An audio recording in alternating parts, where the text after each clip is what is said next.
여호와를 찾는 자는 모든 좋은 것에 부족함이 없으리로다. 이 새벽에 주님 앞에 나와 주의 이름을 부르며 주님이 우리 인생의 주인으로 모시며 살아가기를 소원하는 우리 모든 사랑하는 성도님들 가운데 모든 좋은 것에 부족함이 없이 채워주시는 그 하나님을 경험할 수 있게 되기를 간절히 바랍니다. 동부 사랑의 교회를 통하여서 복음의 불쏘시개가 우리가 되어 죽어가는 영혼들이 살아나는 복음의 진원지가 될 수 있도록 교회를 사용하여 주옵소서. 이 새벽에도 오늘도 말씀하여 주셔서 그 말씀의 순종할 능력 함께 베풀어 주시옵소서. 주 예수 그리스도의 이름으로 기도드립니다. 아멘. 사도행전 17장 24절에서 34절의 말씀, 제가 성경으로 신약 217면입니다. 사도행전 17장 24절에서 34절의 말씀 찾아서 함께 교도가실 때 하나님께서 주시는 계시의 말씀으로 받으시기 바랍니다. 24절입니다. 우주와 그 가운데 있는 만물을 지으신 하나님께서는 천지의 주제시니 손으로 지은 전에 계시지 아니하시고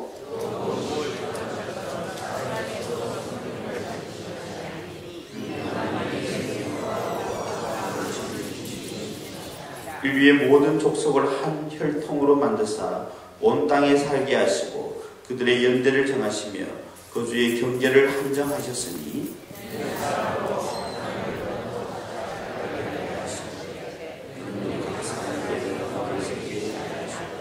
우리가 그를 힘입어 살며 기동하며 존재하느니라. 너희 시인 중 어떤 사람들의 말과 같이 우리가 그의 소생이라 하니 하나님의 소생이 하나님을 금이나 은이나 돌에다 사랑하는 기술과 보안으로 생긴 것들과 같이 여길 것이 아닙니다.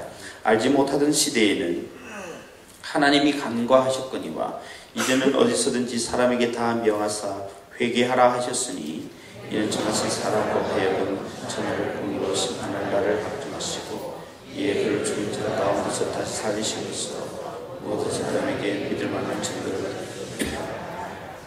그들이 죽은 자의 부활을 듣고 어떤 사람은 조롱도 하고 어떤 사람은 이 일에 대하여 내 말을 다시 듣겠다 하니 함께 읽겠습니다. 몇 사람이 그를 가까이 하여 믿으니 그 중에는 아레오하고 관디 디오누시오와 다마라라 하는 여자와 또 다른 사람들도 있었더라. 아멘. 시간 살아있는 지식이 우리를 살린다 라는 제목으로 박성기다님 목사님 하나님 말씀 선포해 주시겠습니다. 할렐루야. 한 주간 동안 새벽 예배 참석하신 모든 분들에게 하나님의 역사가 임할 줄로 믿습니다. 이 세상에는 크게 두 종류의 사람들이 있습니다. 하나는 하나님이 있다고 생각하고 그 하나님을 믿고 이 땅을 살아가는 사람들이 있고요. 또 한 종류는 하나님이 없다고 생각하고 하나님을 믿지 않고 살아가는 사람들입니다. 믿는 것은 자유입니다. 그런데 잊지 말아야 되는 것은 마지막에 심판이 있다는 거예요. 히브리서 9장 17절 말씀이니까 한 번 죽는 것은 사람에게 정해진 일이라는 거예요. 그 후에는 심판이 있을 것이라는 겁니다. 만약에 이 세상을 다 살고 다음 세상이 없다, 천국과 지옥이 없다, 그럼 하나님 믿을 필요가 없죠. 왜냐면 이 세상의 모든 것들이 전부 이 세상에 다 이루어지는 일들이기 때문에. 그러나 그렇지 않다는 겁니다. 우리가 학교에 가면 아이들이 시험을 보면 반드시 결과가 나타나고 그 결과에 따라서 또 대학을 가고 이런 과정들을 거치는 것처럼 이 기독교라는 종교의 핵심은 직선적인 시간관 속에 있습니다. 하나님이 천지를 창조하시고 우리가 어느 기차역에서 이렇게 내려서 우리가 일정한 기간 동안 이 세상에 살다가 생명이 닿으면 다시 우리는 그 기차를 타고 주님께로 돌아가야 되는 그런 인생이 바로 우리들의 인생이라는 것입니다. 따지고 보면 우리가 이렇게 이 땅을 살아가면서 죽는다는 것 자체가 심판입니다. 왜냐하면 죄삭시 사망이기 때문에 죽음이 오게 되는 것이죠. 그리고 죽음 뒤에 그동안 우리가 살았던 부분에 대해서 한 번 더 심판이 있는 것이고, 또 우리가 복음을 믿고 예수 그리스도를 믿은 자들에 대해서는 하나님께서 그 모든 것을 간과해 주시기 때문에 우리가 그 주님과 함께 영원한 하나님의 나라에 들어갈 수 있는 것이 바로 우리들의 신앙이고 믿음입니다. 오늘 본문 가운데 등장하는 사람들은 유럽 최대의 도시였던 아덴이라는 곳입니다. 철학의 도시요, 문학의 도시요, 예술의 도시인데 이 철학과 문학과 예술이 발달된 이곳의 사람들이 하나님이 없다라고 생각하는 겁니다. 뭐 신들이 없다는 건 아니에요. 있긴 있는데 너무나 이 종류들이 많은 거예요. 그 얘기는 다른 말로 표현해보면 너무나 신들의 종류가 많다는 것은 만들어졌다는 것이고 만들어졌다는 것은 가짜 신이라는 것을 우리가 알 수 있습니다. 그러니까 이런 상황 가운데 있는 그들에게 이 사도 바울이 이 하나님에 대해서 설명을 하고 또 복음을 전하는 장면이 오늘의 장면입니다. 사도 바울이 이들에게 하는 핵심적인 내용 중에 하나는 뭐냐면 인간에 의해서 만들어진 신은 결코 신일 수 없다는 거예요. 아덴 지역에 약 25,000개에서 3만 개 정도의 신이 있는데 신들의 종류가 그만큼 많다는 것은 진짜 신은 없다는 거 아니냐. 또 그리고 진짜 신은 없기 때문에 이 신은 그러면 어떻게 된 거냐? 만들어졌다는 겁니다. 인간에 의해서. 그렇기 때문에 너희들이 그 신을 섬기고 그 신을 격상시키기도 하고 격화시키기도 하고 할 수는 있지만 그 신이 너희들에게 어떤 힘이나 능력과 권능을 주어줄 수는 없다는 얘기를 사도 바울이 전하고 있습니다. 이뿐만 아니라 이 신들이 너무 조잡해요. 신들끼리 서로 막 질투하고요. 또 뭐 신들끼리 결혼도 하고요. 신들끼리 또 애를 낳고요. 이렇게 그래서 그게 뭐 히랍의 신들의 이야기, 로마의 신들의 이야기 되게 보면 다 그런 것들이에요. 제가 인도에 가보니까 신들이 조잡해요. 코끼리 비슷하게 생겼어요. 코도 뭐 이렇게 비슷한데 그게 신이라는 거예요. 또 그 코끼리 비슷한 신을 너무너무 좋아하는 거예요. 왜 그러냐면 이 신이 풍요를 가져다 줘요. 그런데 이렇게 사원들이 템플이 아주 발달된 곳 이런 데 가보면 그래도 좀 멋있게 좀 그려놔서 좀 볼만한데 좀 험불한 그런 데 가면 이걸 코끼리인지 뭔지 너무 유치해요. 그리고 원숭이하고 진짜 비슷하게 생겼는데 신이라는 거예요.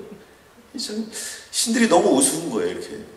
그래서 지금 사도 바울이 하고 싶은 얘기가 뭐냐면 인간에 의해서 만들어진 신은 조잡한 것이고 또 그리고 그거 너무 우스운 거 아니냐. 그런데 거꾸로 아덴의 사람들은 지금 사도 바울이 하는 얘기에 대해서 거꾸로 생각하는 거예요. 너희가 말하는 신이 도대체 뭐냐? 이거 우습지 않냐? 우리는 이렇게 신들의 세계가 있다라고 그들이 자랑을 하는 것이죠. 이들에 대해서 사도 바울은 하나님을 이렇게 소개하고 봅니다. 그 첫째는 하나님은 천지를 창조하신 창조주라는 것입니다. 여러분 아멘입니까? 창조자라는 의미가 뭡니까? 이 세상을 만드신 분이 하나님이라는 것이고 그렇다면 이 세상의 주인이 하나님이라는 거예요. 그렇기 때문에 그 하나님이 우리에게 주신 것은 생명과 호흡과 모든 만물들을 우리에게 허락해 주신다는 것입니다.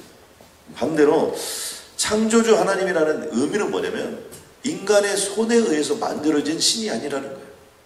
그러다 보니까 우리의 마음대로 신을 정하고 우리의 마음대로 신을 격상시키기도 하고 우리의 마음대로 신을 격화시킬 수 없는 그런 분이라는 거예요. 그래서 24절 말씀 보니까 우주와 그 가운데 있는 만물을 지신 하나님께서는 천지의 주제시니 이 천지의 주인이시라는 겁니다. 그리고 손으로 지은 전에 계시지 아니하시고 손으로 지은 신전 안에 그 하나님이 계시지 아니하시고 뿐만 아니라 무엇이 부족해서 사람의 손으로 만든 것들에 의해서 왔다 갔다 하겠느냐는 겁니다. 오히려 그 하나님은 만물과 호흡과 생명을 우리에게 주신 분이라는 사실입니다. 29절에 보니까 금이나 은이나 돌에다 사람의 기술과 고안으로 새긴 것들이 아니다는 얘기를 합니다. 이 의미는 무엇이냐면 당시에는 예술이나 이런 것들이 발달되어서 여러분 아시겠지만 뭐 파르테논 신전이 그 당시에 최고의 건축물입니다. 뭐 그 기둥 또 그리고 거기에서 고안된 모든 것들 상상할 수 없는 건물이죠. 그런데 거기에 온갖 신들이 다 새겨져 있었던 것입니다.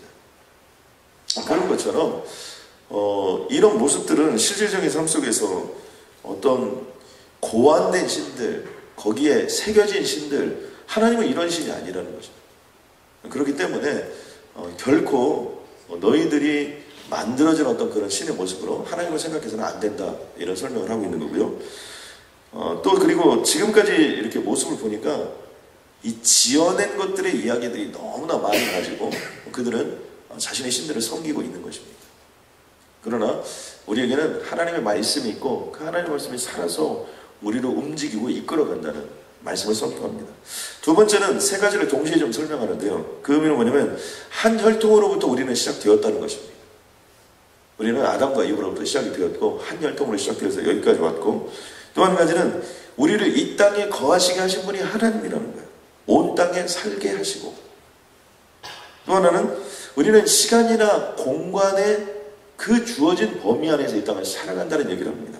그것은 뭐냐면 우리는 연대를 정하시고 거주의 경계를 한정해 주셨다는 것입니다.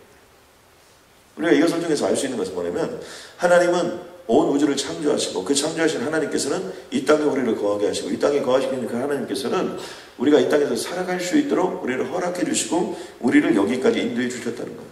그러므로 너희들이 생각하는 신이 진짜 신이 아니고 전지전능하신 하나님, 그 하나님과의 관계가 없이는 우리는 올바른 삶을 살 수 없고 그 하나님과 하나됨이 없이는 결단코 너희가 말하는 그 행복한 삶, 또 그리고 행복 추구의 삶, 그 삶을 살아갈 수 없다는 거예요. 그러므로 하나님과의 관계를 맺고 이 땅을 살아가라고 사도 바울은 선포하고 있습니다. 그러면서 결론을 이렇게 맺습니다. 우리가 그를 힘입어 살며 기둥하며 존재하느니라. 이제 우리가 누구를 통해서 이 땅을 살아가냐? 하나님을 힘입어서 이 땅을 살아간다. 또 기둥한다 그런 얘기는 뭐냐면 모든 에너지나 힘, 파워, 능력, 권능 이런 것들은 그 전지전능하신 하나님으로부터 온다는 사실입니다. 근데 그 하나님이 어떻게 우리 가운데 왔냐? 이것을 설명할 때 전지전능한 하나님께서 우리의 모든 죄악들을 용서하기 위하여 신 대신 예수님을 이 땅에 보내셨다는 거예요. 그러니까 이 헬라 사람들이 여기서부터 헷갈리기 시작한 겁니다. 신들이 내려왔다. 이게 좀. 그런데 그 신이 인간에 의해서 죽었다는 거예요. 이 부분에 대해서 신들이 내려온 거 it's okay. 그런데 그 신 대신 예수 그리스도께서 인간의 육체를 입으시고 이 땅에 살면서 인간의 모든 죄악들을 싸워 이기시고 인간의 죄를 대신해서 십자가에 못 박혀 돌아가셨다. 그러니까 질문이 뭐냐면 어떻게 신이 인간에 의해서 죽을 수 있냐? 이 부분을 이해를 못하는 거예요. 그리고 세 번째, 죽고 끝난 것이 아니라 3일 만에 부활했다. 어떻게 죽었는데 또 이것이 살아나는 거냐? 우리가 예수를 처음 믿으면 이런 부분이 헷갈리는 것처럼 믿어지지 않는 것처럼 이들 또한 그런 것에 봉착하게 되었습니다. 참 신기한 건 뭐냐면요. 이 복음을 전하고 나니까 반응이 세 가지로 일어났습니다. 하나의 반응은 뭐냐면 조롱하는 겁니다. 그들이 죽은 자의 부활을 듣고 어떤 사람은 조롱도 하며, 이거 웃기는 얘기라는 거죠. 이거. 있을 수 없는 얘기라는 거죠. 신이 오케이 내려온 게 있어 오케이. 그런데 죽었는데 다시 살아났다. 이건 말도 안 되는 얘기라는 거죠. 두 번째 반응을 보인 사람들은 다시 한번 들어보겠다는 겁니다. 여러분 신중한 사람들은 그러죠. 무슨 얘기하면 한 번 더 생각해 보겠습니다.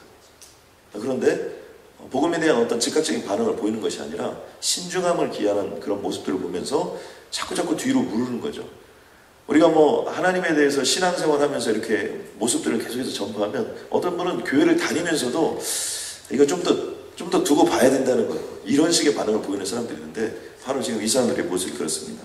세 번째 분들은 뭐냐면 몇 사람이 그를 가까이하여 믿었다는 겁니다. 본문 가운데 보니까 아레오바에 관리했던 디오누시오, 또 다말이라는 여인, 또 그 주변에 이름도 빛도 없는 몇 사람들이 더 있는 것들을 볼 수 있습니다.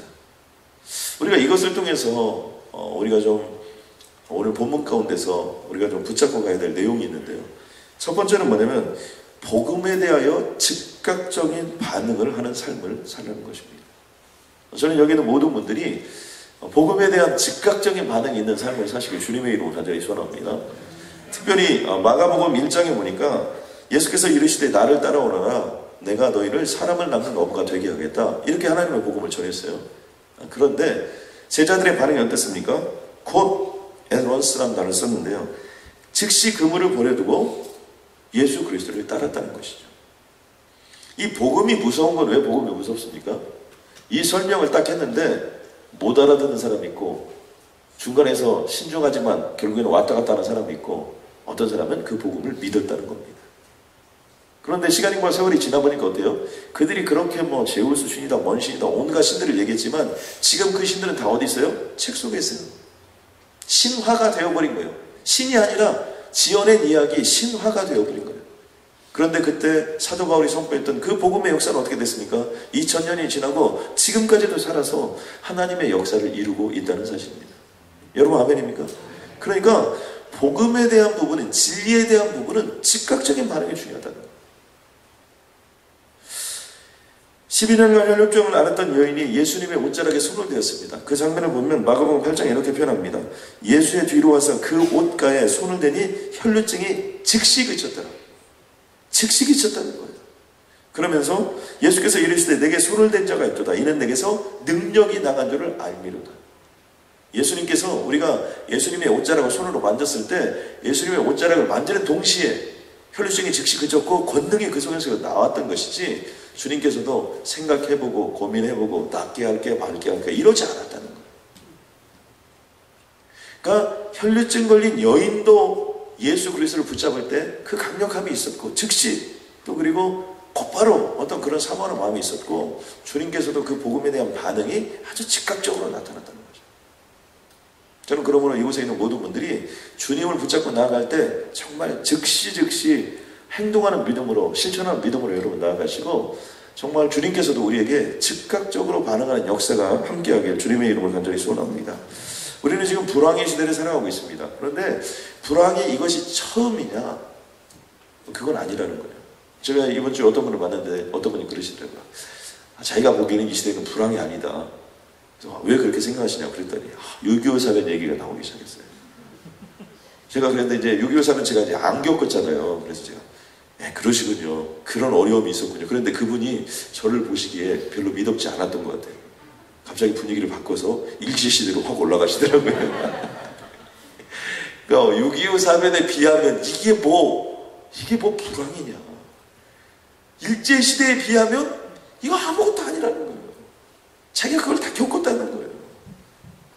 그 의미는 뭐예요? 6.25 사변 때도 불황이었고요. 일제시대는 더 불황이에요. 다른 말을 표현해보면 우리는 위기의 시대에 살아가고 있습니다. 이 위기는 계속되는 거예요. 미국발 위기, 그 다음에 유럽발 위기, 요즘엔 중동발 위기, 이집트발 위기. 그래서 거기도 모자라가지고 리비아에 카타핀지 뭐 이렇게 해가지고 피바다를 이루고 좀 그렇게 가고 있죠. 이 위기가 그렇다고 해서 뭐 리비아 사태가 해결되면 그러면 위기가 이제 앞으로 안 오냐? 그렇지 않아요. 1차 오일 쇼크, 2차 오일 쇼크. 오일 쇼크라는 게 뭐예요? 생각하지 않았는데 그런 시간이 왔다는 거죠.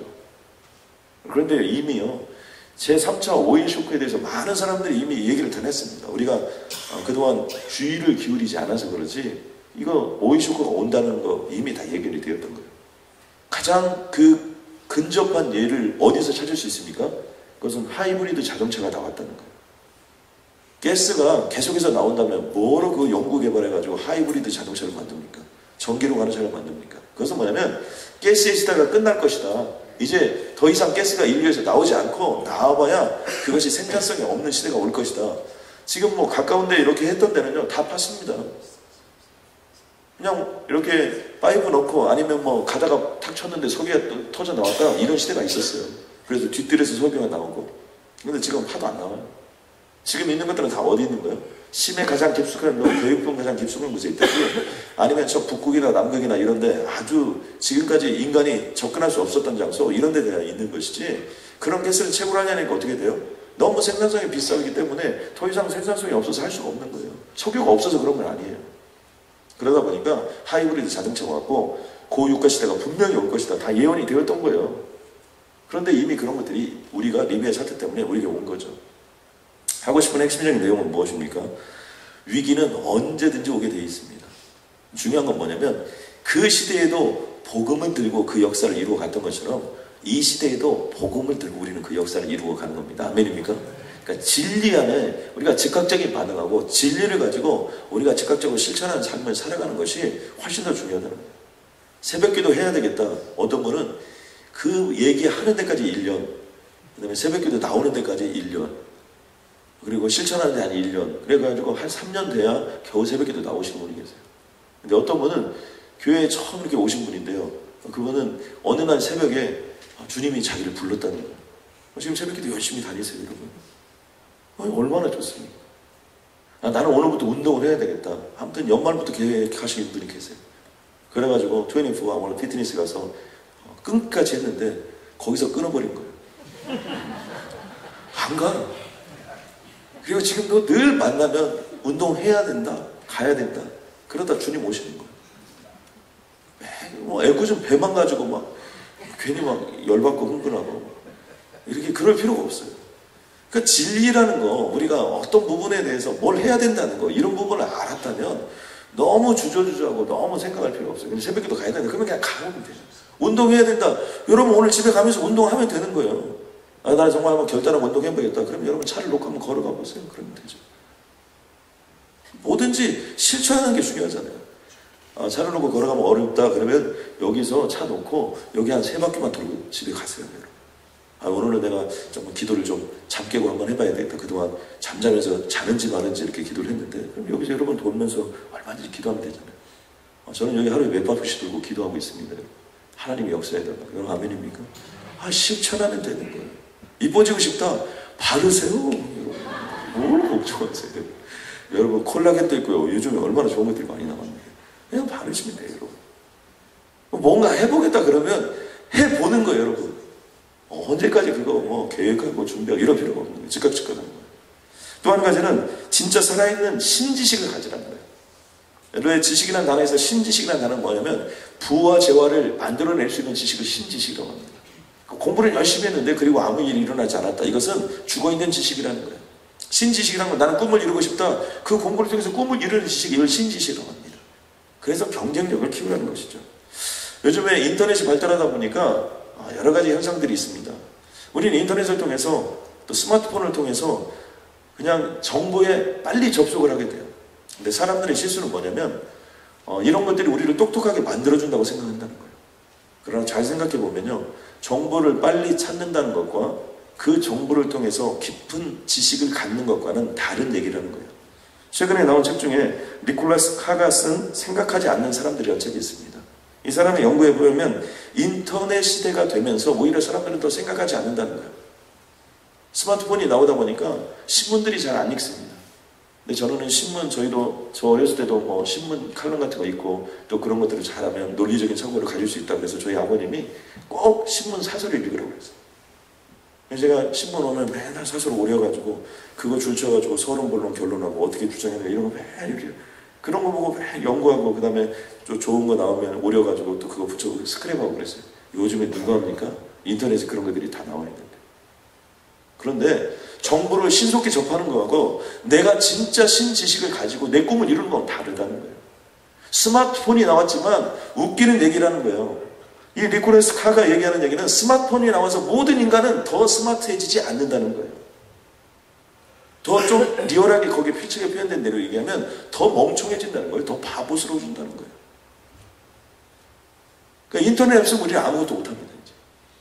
스마트폰이 없으면 이제 못해요. 왜요? 그 인터넷에 접근하거나 이런 것들이 없으면 그냥 모든 것들이 셧다운 되는 거예요. 요즘 같은 시대에 컴퓨터가 없다고 생각해 보세요. 그럼 점점 어려워지죠. 그러니까 그 문명의 이기가 정보나 이런 것들을 빨리 찾게 해주는 것이 바로 우리를 깊게 해주는 건 아니라는 거예요. 그러므로 우리들이 어떻게 해야 되냐면 지난 20세기까지는 단순한 지식들이 통했다는 거예요. 전문화된 지식들이.